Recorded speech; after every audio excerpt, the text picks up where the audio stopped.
Que presente, meus irmãos, participação das nossas crianças no culto desta manhã. Louvado seja Deus por cada criança e por tudo aquilo que cada criança representa para a nossa igreja e representa para as suas respectivas famílias também. Gostaria de convidar os irmãos, Lucas capítulo 15, a partir do verso 11, os irmãos encontrarão a palavra do Senhor, nosso Deus, que utilizaremos para a nossa reflexão nesta manhã. Lucas 15, de 11 a 32.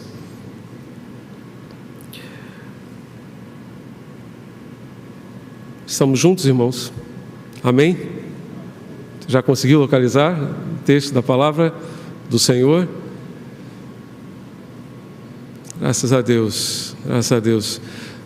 Antes da leitura, quantas Bíblias nós temos aqui hoje, irmãos? Quantas Bíblias nós temos? Levante a sua Bíblia, por favor. Pode levantar o seu celular também, seu tablet, não tem problema. Graças a Deus, graças a Deus. E bênção, e bênção. Diz a palavra de Deus, Lucas 15, de 11 em diante, diz que Jesus continuou. Certo homem tinha 2 filhos. O mais moço deles disse ao pai: Pai, quero que o Senhor me dê a parte dos bens que me cabe. E o pai repartiu os bens entre eles. Passados não muitos dias, o filho mais moço, ajuntando tudo o que era seu, partiu para uma terra distante e lá desperdiçou todos os seus bens, vivendo de forma desenfreada. Depois de ter consumido tudo, sobreveio àquele país uma grande fome e ele começou a passar necessidade. Então foi pedir trabalho a um dos cidadãos daquela terra e este o mandou para os seus campos a fim de cuidar dos porcos. Ali ele desejava alimentar-se das alfarrobas que os porcos comiam, mas ninguém lhe dava nada. Então, caindo em si, disse: Quantos trabalhadores do meu pai têm pão com fartura e eu aqui estou morrendo de fome? Vou me arrumar, voltar para o meu pai e lhe dizer: Pai, pequei contra Deus e diante do Senhor. Já não sou digno de ser chamado de seu filho, trate-me como um dos seus trabalhadores. E arrumando-se foi para o seu pai. Vinha ele ainda longe, quando seu pai o avistou e, compadecido dele, correndo, o abraçou e beijou. E o filho lhe disse: Pai, pequei contra Deus e diante do Senhor, já não sou digno de ser chamado de seu filho. O pai, porém, disse aos seus servos: Tragam depressa a melhor roupa e vistam nele. Ponham um anel no dedo dele e sandálias nos pés. Tragam e matem o bezerro gordo. Vamos comer e festejar. Porque este meu filho estava morto e reviveu, estava perdido e foi achado. E começaram a festejar. Ora, o filho mais velho estava no campo. Quando voltava, ao aproximar-se da casa, ouviu a música e as danças.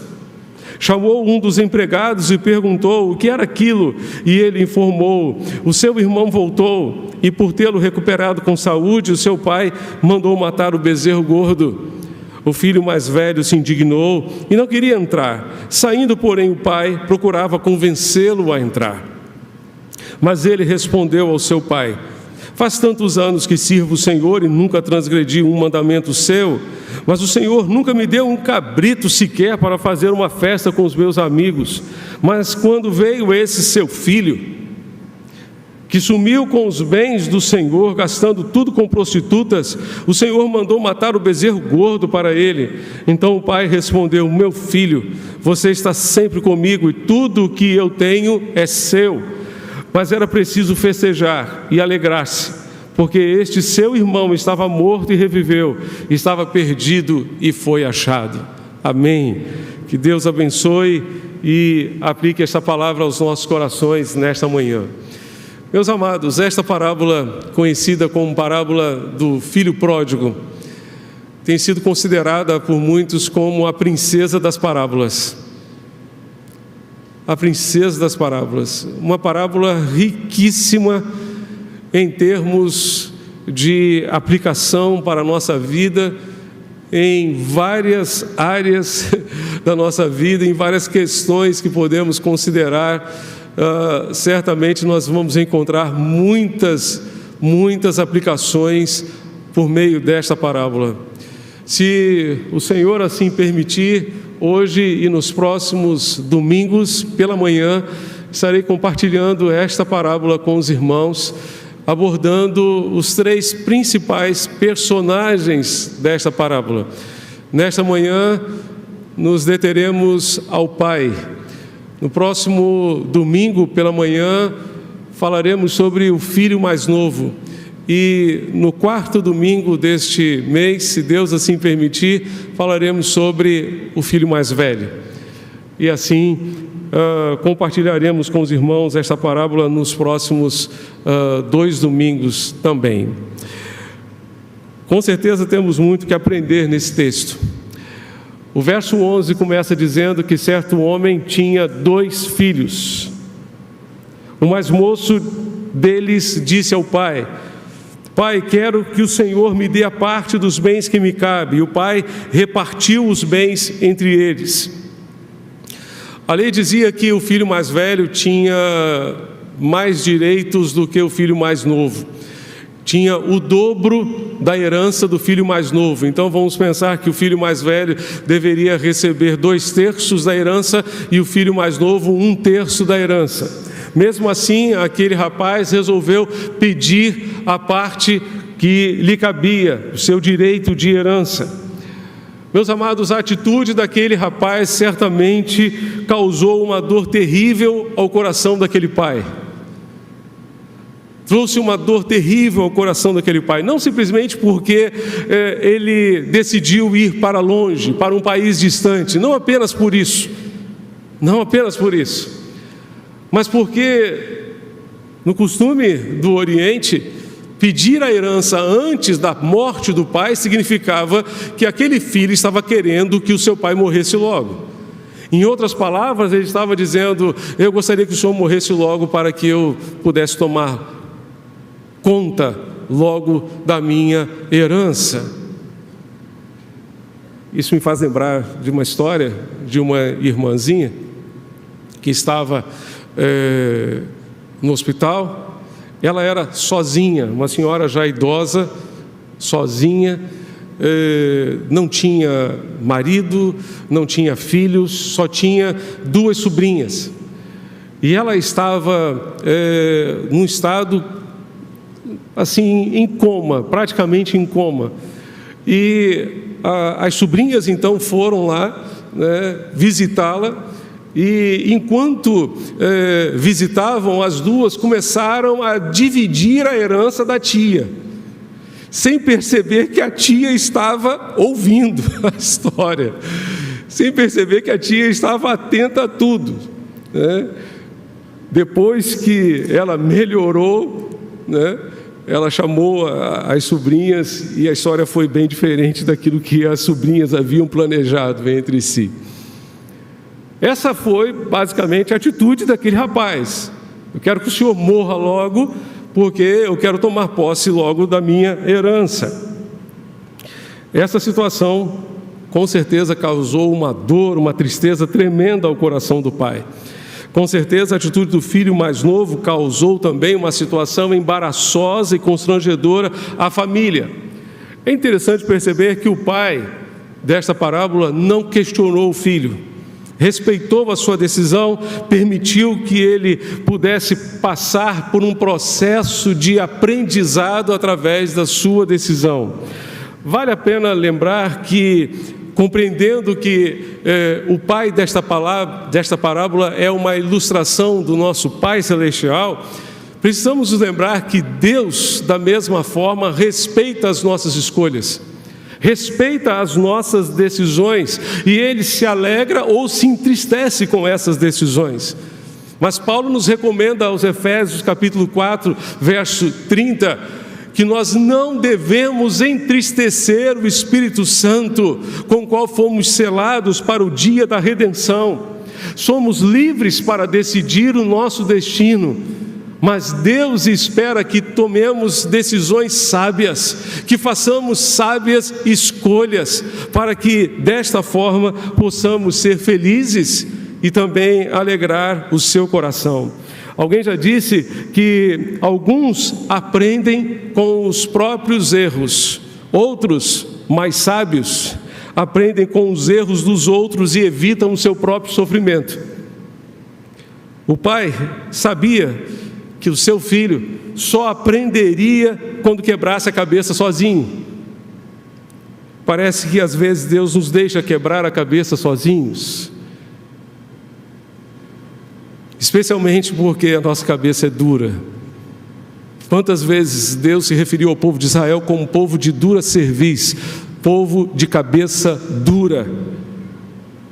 E Deus permite muitas vezes que a gente quebre a nossa cabeça sozinho, simplesmente para que nós ingressemos num processo de ensino e aprendizagem. E assim possamos aprender a viver como Deus quer que vivamos. O texto diz no verso 13, você está com a sua Bíblia aberta? Lucas 15, verso 13, nos diz que passados não muitos dias, o filho mais moço, ajuntando tudo que era seu, partiu para uma terra distante. Passados não muitos dias, com certeza aquele rapaz fez um péssimo negócio, porque na cultura do Oriente não se fazia um negócio, especialmente de venda de uma propriedade, em poucos dias. Os negócios eram feitos ao longo de semanas, meses e até anos de negociação entre as partes, para que o negócio se concretizasse. Provavelmente ele fez um péssimo negócio, vendeu a sua parte na propriedade por um valor inferior ao que ele certamente valia, e partiu para um país distante. Talvez tenha feito isso rapidamente, motivado pelo seu interesse de conhecer um mundo novo, de conhecer um mundo que ele não conhecia, pela sua ansiedade, mas também pelo ambiente constrangedor que havia causado, que havia proporcionado à sua família com a sua atitude. Thomas Huxley disse que as piores dificuldades de um indivíduo começam quando ele tem a possibilidade de fazer o que bem entende. As piores dificuldades de um indivíduo começam quando ele tem a possibilidade de fazer o que bem entende. Warren Wiersbe disse que sempre que damos mais valor a coisas do que a pessoas, mais importância ao prazer do que ao dever, e nos interessamos mais pelas paisagens distantes que pelas bênçãos em nosso próprio lar, estamos procurando problemas, estamos procurando encrenca, como aquele jovem procurou.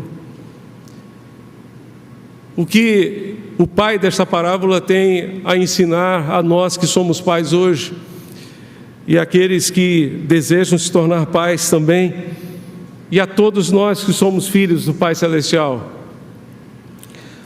pais para hoje, pais para este tempo, precisam ser pais que esperam pelos seus filhos. Precisam ser pais que esperam pelos seus filhos. Diz o texto no verso 20, que vinha ele ainda longe, quando seu pai o avistou, e compadecido dele, correndo, o abraçou e o beijou. O pai o avistou de longe porque muito provavelmente o aguardava, o esperava todos os dias. Ele aguardava com grande ansiedade, com grande expectativa a volta do seu filho para casa. Ele esperava que um dia o seu filho voltaria ao lar. E nós precisamos continuar esperando certamente pelos nossos filhos. Com certeza aquele pai não desistiu do seu filho, e você, meu irmão, não desista dos seus. Jamais desista dos seus. Faça tudo o que estiver ao seu alcance para ter o seu filho de volta.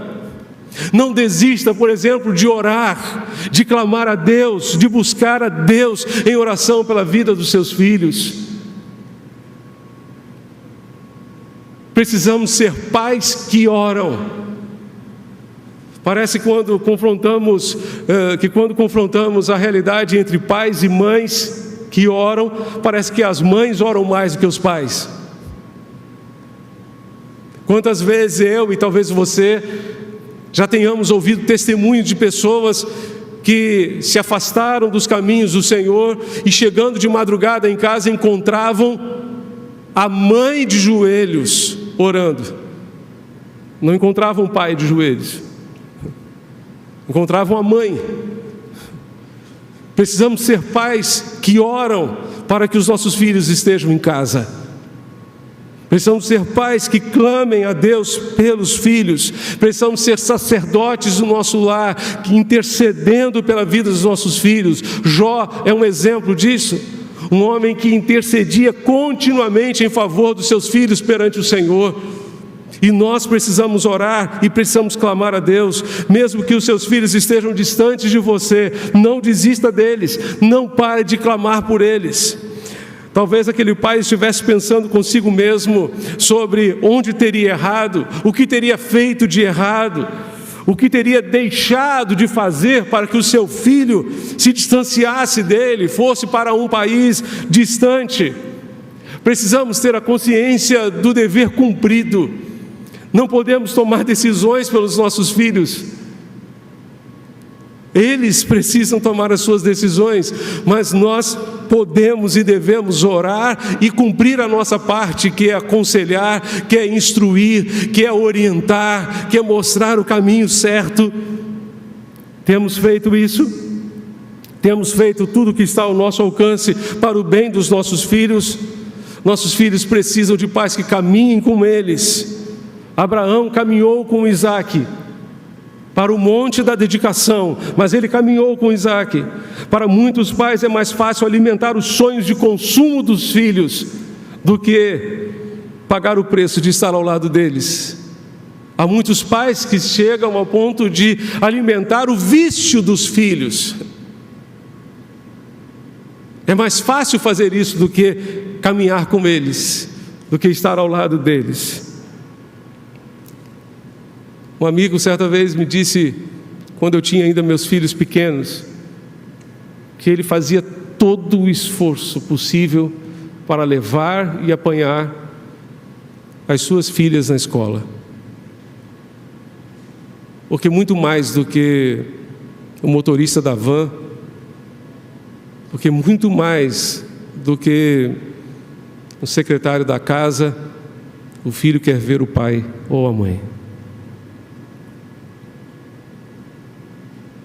E desde aquele dia eu me empenhei tremendamente por fazer isso. Muitas e muitas vezes chegava atrasado para apanhar os meus filhos na escola. Deixava na escola 7 horas da manhã, ia para o trabalho e muitas vezes me envolvia no trabalho de tal forma que chegava atrasado, mas era eu que apanhava. Com muita satisfação, com muita alegria. E ainda aproveitava o caminho até a escola. Ainda aproveitava o caminho, porque Deuteronômio capítulo 6 diz que nós precisamos ensinar a palavra, inculcar a palavra de Deus dos nossos filhos enquanto caminhamos com eles. Enquanto estamos assentados à mesa, enquanto deitamos, enquanto andamos. E muitas vezes nós fizemos séries de reflexão ao longo do caminho. Durante os próximos dias, vamos conversar sobre o fruto do Espírito. Hoje vamos falar sobre o amor. E ali nós começávamos a conversar e refletir e perguntar um ao outro sobre o que era o amor. No dia seguinte, sobre a longanimidade ou sobre a paciência. No outro dia, sobre o domínio próprio. No outro dia, sobre mansidão. E assim por diante.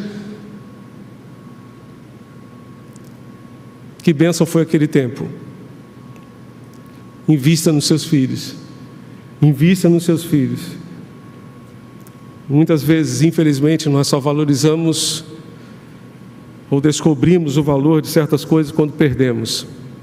Isso me faz lembrar de um pai que havia perdido seu filho num acidente trágico de avião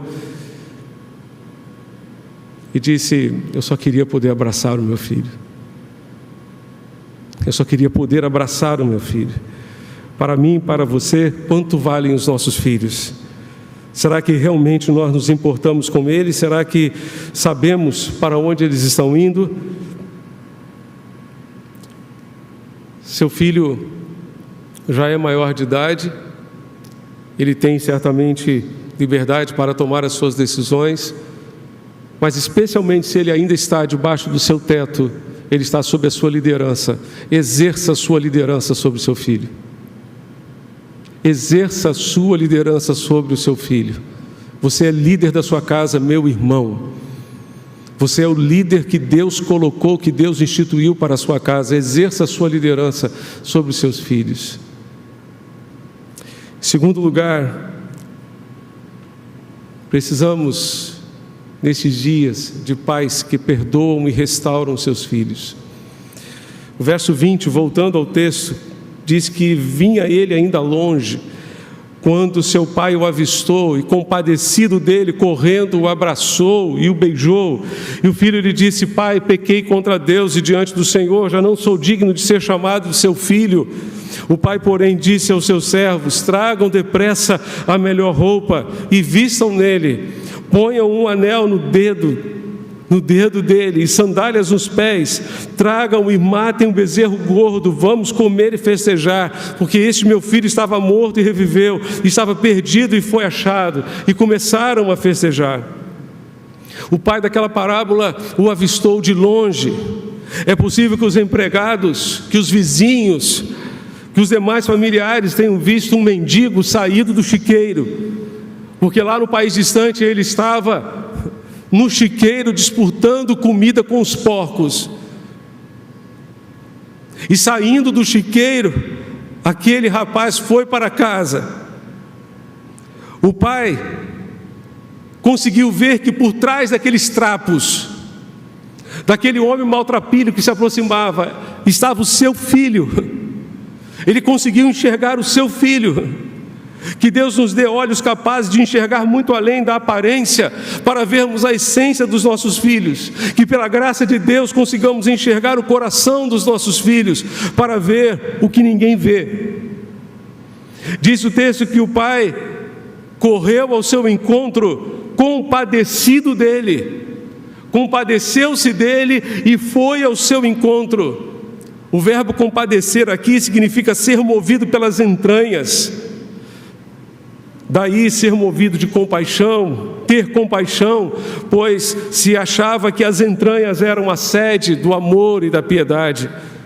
A situação daquele menino mexeu com as entranhas do pai, que se compadeceu dele, que correu na sua direção. Precisamos nos compadecer dos nossos filhos e trabalhar na restauração deles.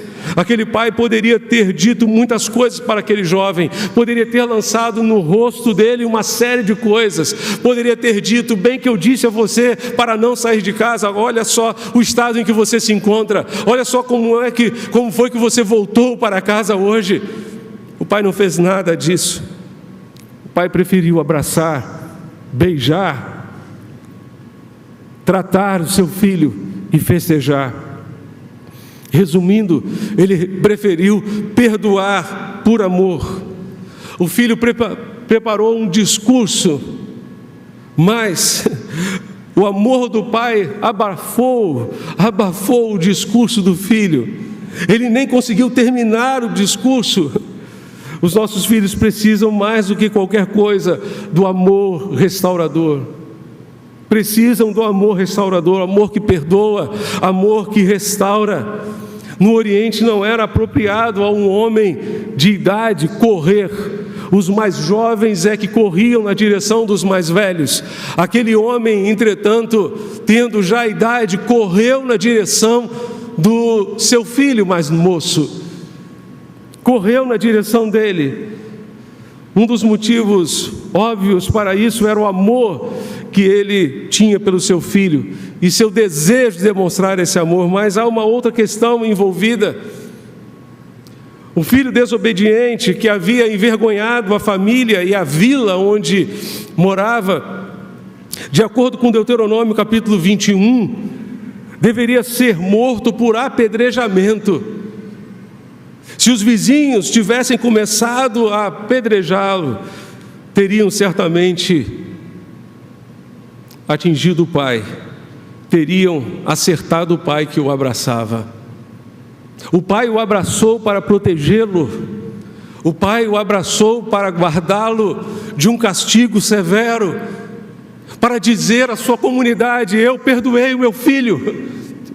Vocês não precisam fazer isso, porque eu perdoei o meu filho. Eu estou abraçando o meu filho, beijando o meu filho. Que linda expressão de amor!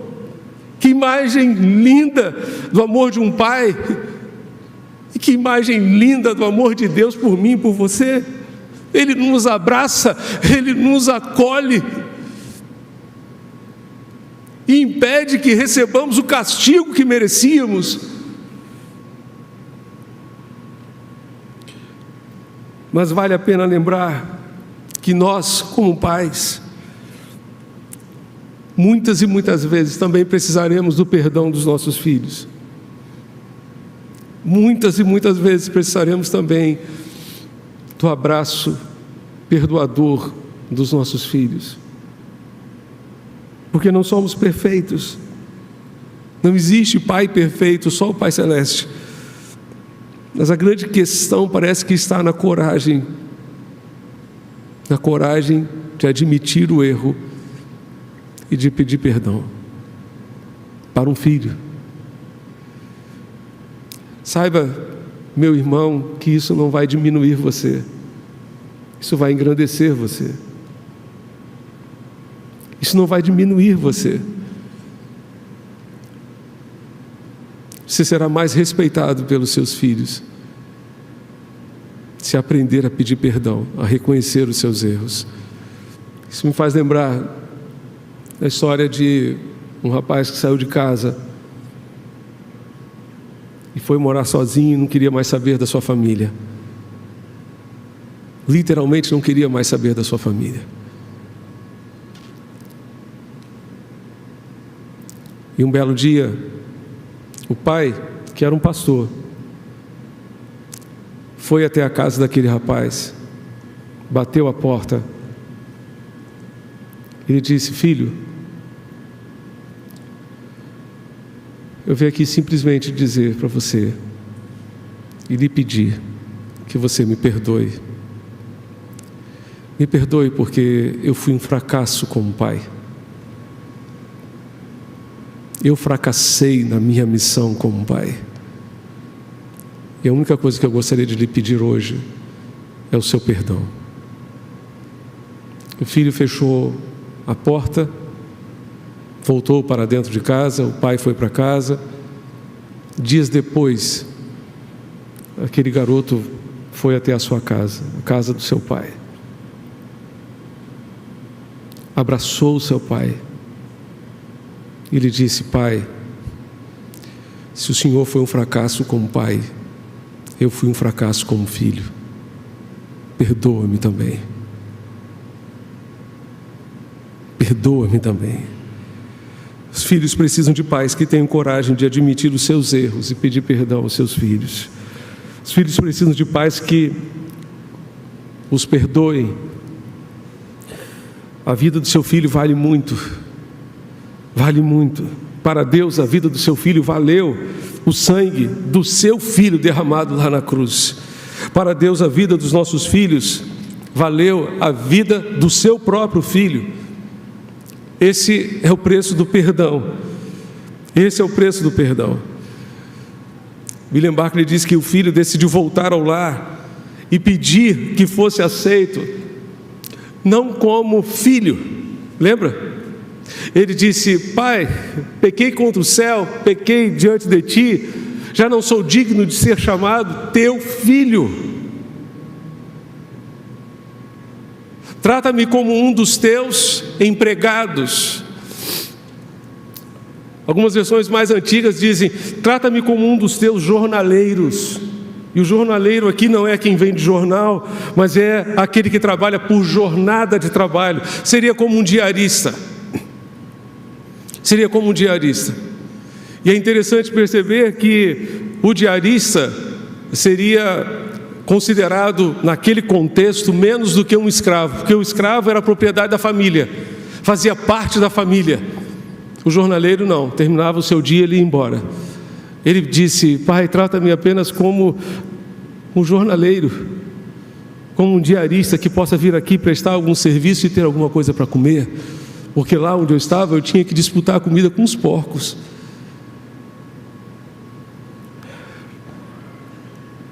Mas o pai o restaura. De que forma? Ele diz: tragam uma roupa nova para ele. A túnica simboliza a honra. Tragam também um anel. O anel simboliza a autoridade. Eu estou restituindo a você a sua autoridade. Tragam também sandálias, porque quem andava descalço naquela cultura era o escravo. E o pai estava dizendo: meu filho não é um escravo, ele é meu filho. Traga uma sandália para ele. Traga uma sandália para ele. O sonho do escravo, em uma canção no estilo negro spiritual, cantada pelos negros americanos, dizia: todos os filhos de Deus têm sapatos.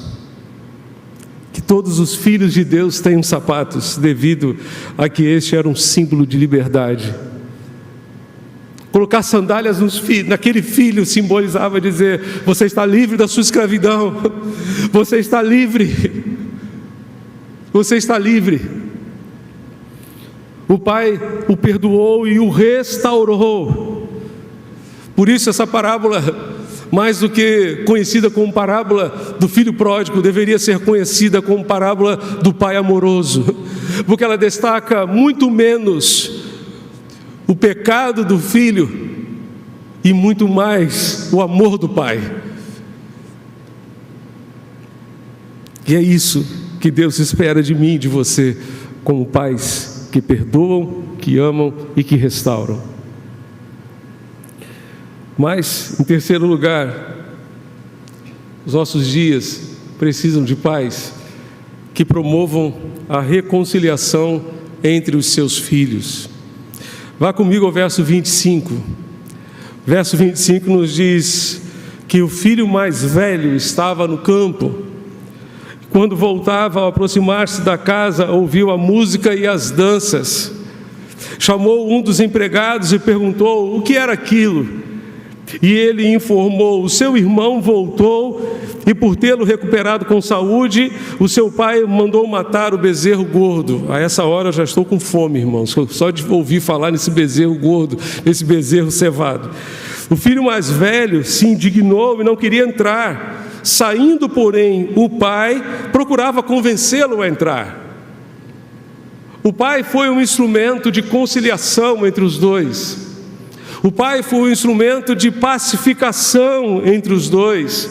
O filho mais velho revoltou-se com a atitude do pai. Na sua cabeça, o pai não deveria ter perdoado o seu irmão, muito menos festejado o seu retorno.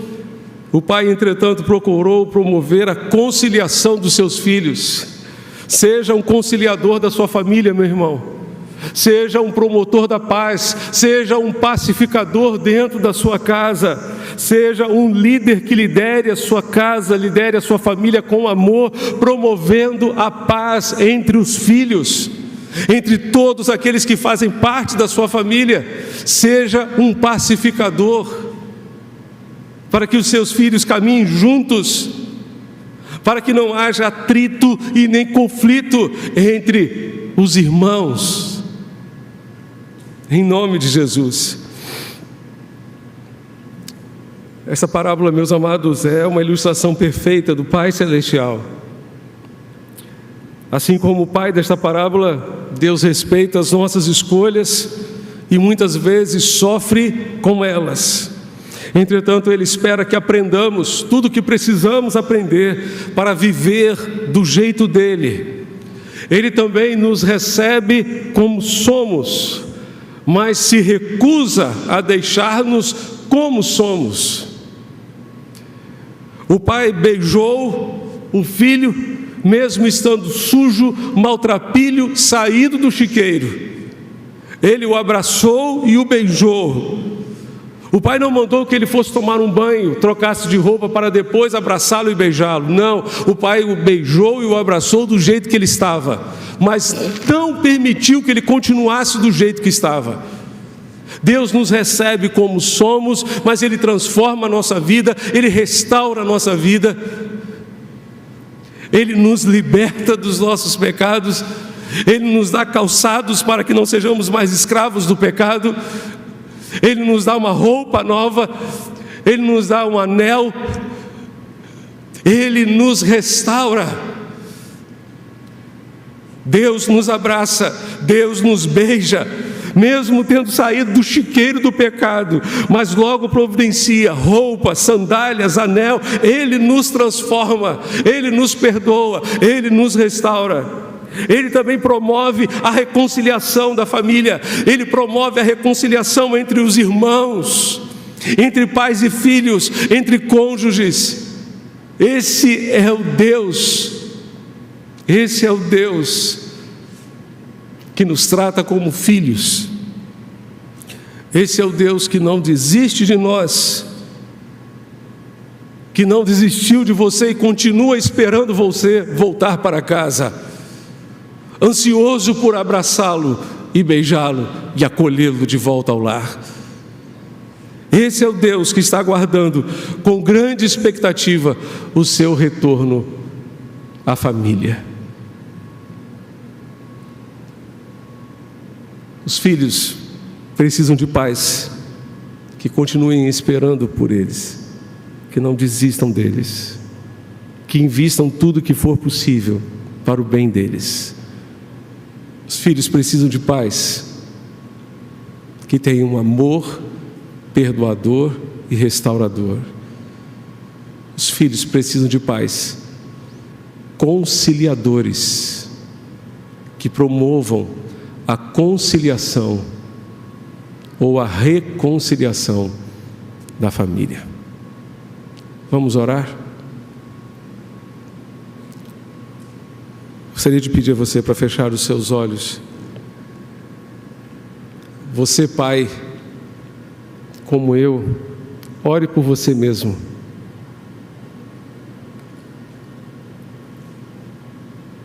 Peça a Deus graça e misericórdia sobre a sua vida, sobre a nossa vida, para que como pais, inspirados no exemplo do pai desta parábola,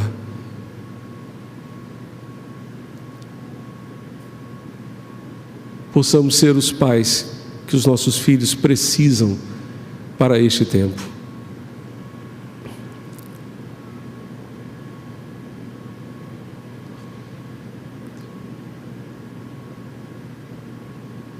Você não é pai, mas ore nesse momento pelos pais da sua casa, da sua família.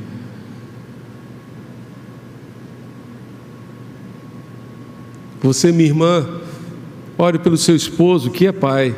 Ore pelo seu próprio pai. Ore pelos seus filhos, que talvez já sejam pais.